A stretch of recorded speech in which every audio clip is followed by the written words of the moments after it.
বন্ধু, বন্ধু, এই বন্ধু, তোমাকে বলছি, তোমাকে। আমি তোমাকেই বলছি বিষয়টা। এই বন্ধু, তাকাও একটু। তুমি যদি আমার বন্ধু হয়ে থাকো তাহলে কথাগুলো শুনবে। বিশ্বাস করো, এই পৃথিবীটা বড় নিষ্ঠুর। তার থেকেও বড় নিষ্ঠুর কি জানো? এই পৃথিবীর মানুষগুলো ছলনাময়, অভিনয়ী সেরা। তারা তাদের জায়গা থেকে তুমি বড় হওয়ার জন্য তাদের 1% অবদান তুমি পাবে না। হ্যাঁ, পাবে, অনেক অবদান পাবে। কিসের অবদান?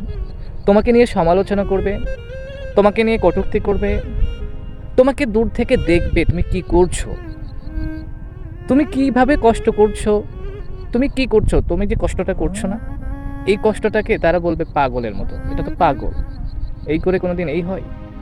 অনেক ধরনের সমালোচনা করবে, অনেক ধরনের সমালোচনা করবে। তুমি যেটাই করবা সেটাই তাদের কাছে, হ্যাঁ কি করতেছে, অমুকের ছেলে এই করতেছে, হ্যাঁ রে আল্লাহ, এই না সেই, এমন ধরনের অনেক কথা বলবে।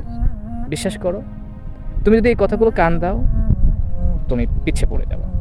ডানে বামে পিছনে সামনে কোনো দিক না তাকিয়ে শুধুমাত্র নিজের সফলতাকে, নিজের লক্ষ্যকে ঠিক করে আগিয়ে যেতে হবে, আগিয়ে যেতে হবে। কে কি বললো সেটার দিকে তাকানো যাবে না। হ্যাঁ বন্ধু, বিশ্বাস করো, আমি তোমার বন্ধু, আমিও তাকিয়ে দেখবো, কিন্তু আমি তোমাকে হেল্প করব না। এই দুনিয়ার কেউ কারোর হেল্প করে না, বিনা স্বার্থে কেউ কাজ করে না, কেউ না, সবাই স্বার্থপর।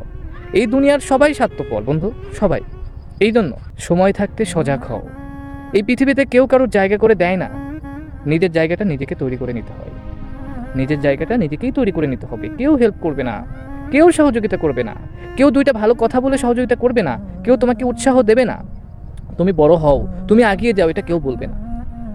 কারণ এটা কেউ বলতে কি, কোনো বন্ধু বলবে না, কোনো আত্মীয় স্বজন তো প্রশ্নই ওঠে না। কোনো বন্ধু বলবে না, কোনো আত্মীয় স্বজন বলবে না। তারা শুধু তাকিয়ে তাকিয়ে তামাশার মতো দেখবে, সিনেমার মতো দেখবে। তারা দূর থেকে দেখবে, যদি পারে তা তোমার পা ধরে টেনে নিচের দিকে নিয়ে আসার চেষ্টা করবে, কিন্তু হাতটা ধরে উপরে তোলার মতো 1% চেষ্টাও তারা করবে না। সত্য কথা, মিলিয়ে নিও, কথাগুলো মিলিয়ে নিও তোমার জীবনের সাথে, এটাই বাস্তব। ধন্যবাদ।